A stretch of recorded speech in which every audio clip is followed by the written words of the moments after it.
buenos días, ¿cómo les va? Empezamos una nueva emisión de Los Siete Locos. Y vamos a empezar hablando un poco de historia, y de historia de las mujeres. Acá tengo un nuevo libro que acaba de salir, Mujeres, el largo camino, de una importante historiadora argentina. Ahí la presentamos. María Sáenz Quesada nació en Buenos Aires en 1940. Escritora e investigadora, dirige la revista Todo es Historia y es autora, entre otros títulos, de Mujeres de Rosas, Mariquita Sánchez y La Argentina, Historia del país y de su gente. Mujeres, el largo camino es su último libro publicado. Bueno, usted sabe, María Sáenz Quesada escribió sobre las Mujeres de Rosas, sobre Mariquita Sánchez de Thompson, sobre Isabel Perón, o sea, sobre mujeres muy distintas, ¿no?, a lo largo de la historia argentina. Entonces ahora salió este libro, Mujeres, el largo camino, donde toma algunos de estos personajes e incorpora muchos otros. Dentro del tiempo que tenemos vamos a charlar. María,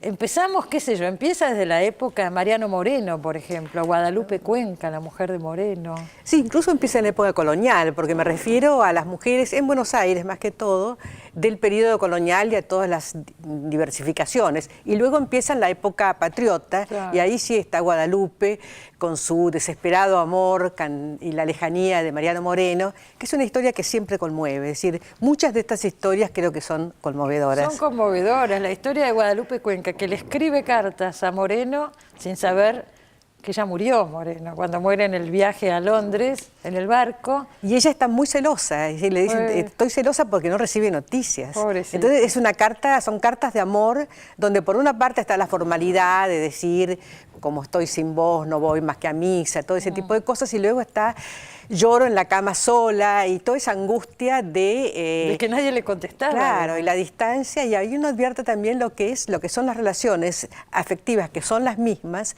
pero que las circunstancias cambian, y la distancia, la información. Una cosa así, ¿no? Sí, sí. Además uno piensa, 14 años tenía esta chica cuando se casó con Moreno. Y 20 cuando enviudó, y murió muchos años después sin volverse a casar. Nunca más. Cuidando a su hijito, que fue una persona de bien también, el pequeño Mariano Moreno. Tuvieron un hijito. Sí, sí, sí. Yo me acuerdo que había un libro de Silvia Míguez que se llamaba Lupe, que salió hace muchos años. Sí, pero las cartas las publicó William Sálzaga en un libro que se llama Cartas que nunca llegaron. Ah, mira o sea, vos. es el documento histórico es ese. Claro, claro. Y eso es lo que yo me fijo sobre todo en la base histórica. Tomás mujeres muy distintas, que yo, está Juana Zurduy, por supuesto, es imposible escribir un libro con la historia de las mujeres y que no esté, ¿no? Está Juana Zurduy, sí. Pero está junto con otras muchas, sí. Y otras que son mujeres, colectivos de mujeres. Por ejemplo, las historias de las mujeres de la frontera, que son de un lado y del otro de la frontera, donde los hombres importantes, todos tenían o harén en el caso de los indios, o concubinas en el caso de los blancos, y donde los gauchos pobres y los indios pobres tenían mucha dificultad en conseguir mujeres, pero eran mujeres muy independientes, como vemos por algunos testimonios, o las mujeres que fueron a Malvinas, esas criollas, esas negras. La mujer de Bernet. La mujer de Bernet y todas esas morenas y pardas de la provincia de Buenos Aires, que fueron llevadas por los Bernet con la obligación de educarlas para que luego pudieran vivir en libertad. Y que uno ve que, bueno, se las arreglaban para vivir en Malvinas, eran muy seductoras, conseguían novios, se casaban o no, pero había toda una actividad muy importante femenina. Luchaban contra tantas cosas que hoy no tenemos que luchar absolutamente para nada las mujeres, y vos ves la fuerza que tenían algunas, ¿no? Y cómo se las arreglaban, digo, para... Sí, son pioneras, más que todo pioneras. Acá son historias de pioneras. Tenemos para agradecerles, digo. Y además sin pretensión en mi caso de hacer historia de género, sino de poner ejemplos, casos de mujeres que a lo largo de la historia, sea en la época colonial, sea en el siglo XIX, que voy marcando las etapas, porque ya en la segunda mitad del siglo XIX lo que importa es la mujer maestra y la mujer escritora, que son rarezas. Claro, y cómo se jugaron para poder hacerlo. Ya vamos a hablar de algunas que están en el libro. Yo pensaba en Juana Zurduy y digo, salió a pelear a la par de los hombres. Sí, no, eso es impresionante. Es un caso que se le murieron los hijos en el Todos medio de prácticamente quedó sola. Quedó sola, el marido y los hijos. Y Belgrano es el que le da un cargo militar. Belgrano le da un cargo, la reconoce, porque Belgrano es la figura grande, ¿no es cierto?, como jefe en el norte. pero ella yo creo que también es representativa de muchas otras mujeres que pelearon, a veces fueron las compañeras de los ejércitos gauchos y de los ejércitos de las guerras civiles. Es decir, muy desconocidas, pero sin eso, sin ellas, era imposible que el ejército marchara. Pero salvo el San Martín. Frente, digo. A veces sí. Sí. Eso se ve muy bien en el libro de los Fortines que escribió Eduardo Gutiérrez, donde muestra también a una morena, Mama Carmen, que cuando era necesario luchaba en el Fortín. Y cuando no, hacía empanadas, y era la madre de todos, de alguna manera. Hacían lo que tenían que hacer, digo. Sí. Si había que luchar, luchaban. Sí. Recién nombrábamos a Belgrano, y está en el libro este tema de las mujeres de Belgrano, que tanto se habla. Yo leía atentamente lo que vos contás acá. Hay pocos testimonios, ¿no es cierto? Escritos, digo, pocos documentos. Sobre las mujeres de Belgrano, aclaremos que la primera que menciono es su madre, porque María Josefa González Casero fue una gran mujer y en medio de las desgracias de su familia y de algunas trapizones que había hecho su marido, es ella la que se hace cargo de una casa con un montón de hijos, de yernos, de nietos, y con los hijos mayores estudiando en España, como en el caso de Manuel y de su hermano. Claro. Y también los amores bastante secretos, que ahora se conocen más, porque la historia de María Josefa escurra casada en el momento de su gran romance con Belgrano.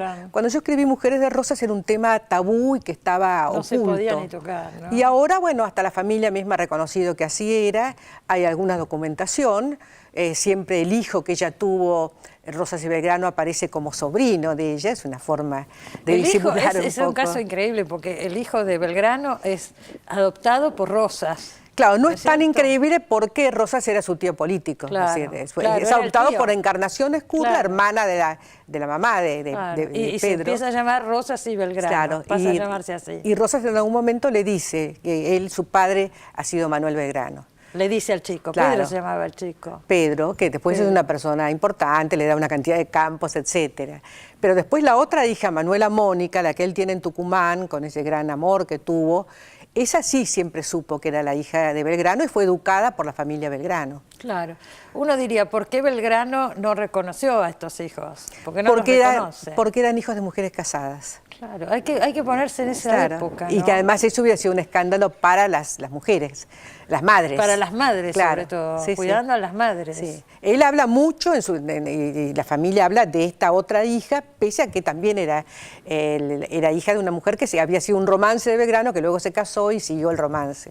Ahora, esta chica, Manuela Mónica se llamaba, se queda con la madre y el marido de la madre, pero después es adoptada por la familia de Belgrano, ¿no? Claro, después la familia del tío, que había sido ayudante de Belgrano, la va a buscar a Tucumán y se queda, la traen por indicación de Belgrano, que quiere que se le dé la mejor educación, pues, indicación en su lecho de muerte, digamos, y se casa con un pariente, de modo que los actuales Belgrano descienden de Belgrano directamente a través de ella. A través de ella. A los 50 años murió Belgrano soltero. Sí, soltero, sí. Muere soltero. Después de 10 años de una intensa y dramática vida política en la cual asume riesgos militares, asume todo.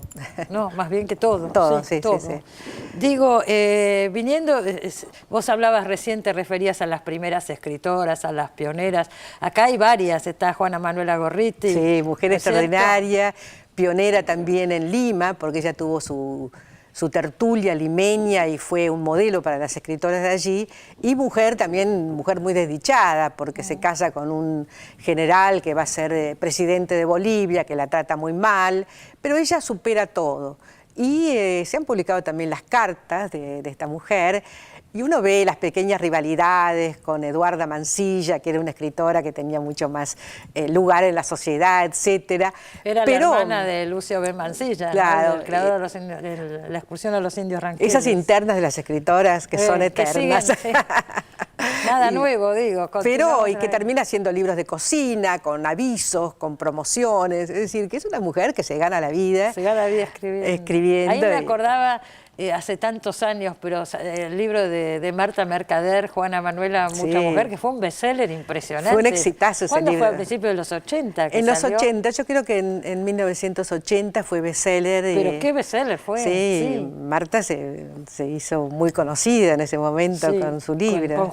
Con Juana Manuela. Sí. Y bueno, Eduarda Mansilla también está tratada acá en el libro, ¿no? Está tratada ella, y le doy un especial énfasis a su libro sobre viajes por Estados Unidos, Unidos, de una residencia larga, donde vemos también, a través de la mirada de esta criolla tan destacada y tan ilustrada también, las diferencias entre ser mujer en Estados Unidos en 1860 y ser mujer en la Argentina, donde hay más prejuicios, más menos independencia femenina, etcétera. Y ella lo observa con muchísima agudeza. Bueno, hablando de Estados Unidos, están las maestras norteamericanas que trajo Sarmiento también acá. Están las maestras a través de un poco esa investigación que hizo nuestro amigo Julio Crespo. Que estuvo acá en el programa, ¿se acuerda cuando salió el libro Las maestras de Sarmiento? Sí.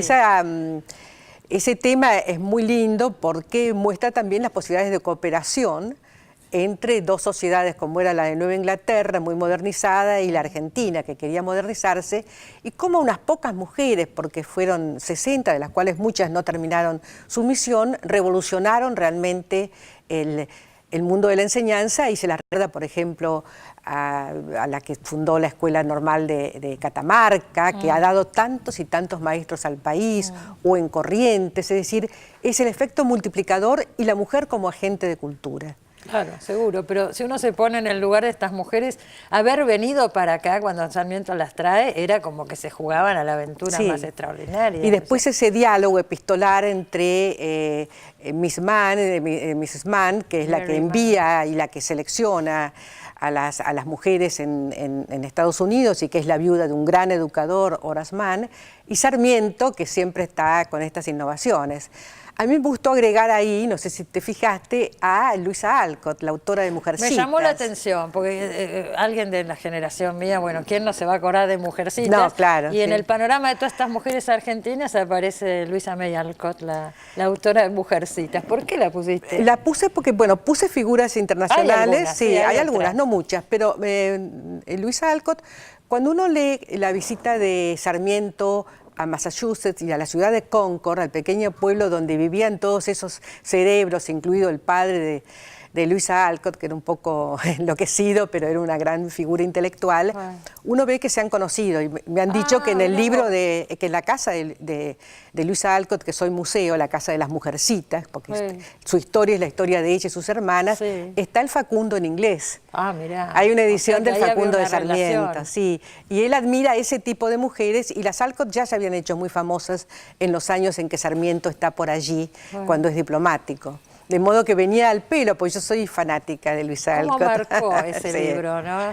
Yo ya no puedo, nunca más lo leí, no podría hoy decir, pero si es bueno, si es malo, no sé qué pasaba con ese libro, pero a las niñas, digo, en no, ese y además, momento, yo tenía 10 años, creo, pero es inolvidable. No, y además se siguió haciendo en cine, sigue habiendo versiones, de modo que es una historia que sí, marcó profundamente. Muy profunda, muy importante. Está también, ya que hablamos de Sarmiento, está la historia de Aurelia Vélez. Sí, hay una breve mención, porque lo que hago es más bien las mujeres de Sarmiento, que él mismo le compró una vez, era muy mujeriego Sarmiento, sabemos, y se compró una Venus de Milo y se le dedicó a las mujeres que le había amado y las que lo habían ayudado. En Sarmiento también, así como hay una Josefa González Casero en la vida de Belgrano, que hay que descubrirla a través de los documentos, Sarmiento nos descubre a su madre en ese magnífico capítulo de Recuerdos de Provincia, que es la historia de mi madre. Claro. Pero después están las otras, están aquellas que él amó, la Ida Wickersham, una profesora que tuvo de inglés, que empezó como profesora y siguió como algo más. Aurelia, que fue la que amó y fue la causa de su divorcio, ¿no? Claro. Aurelia. Ahí está el libro de Araceli Bellota también, ¿no? Sobre ese Aurelia tema, Vélez, sí. Y finalmente es la que le hace la campaña electoral, la que da el puntapié inicial para su candidatura presidencial, ¿no? Aurelia. Aurelia, sí. ¿Es verdad la historia esta con Mariquita Sánchez de Thompson, que es la que... De ahí empieza la novela de Federico Jammer, me acuerdo, la fascinación de Sarmiento por Mariquita. Sí, es totalmente cierto. Mariquita tenía 60 años, Sarmiento creo que tenía 30. Claro, pero no era tanta así. la diferencia, pero unos 20 años había.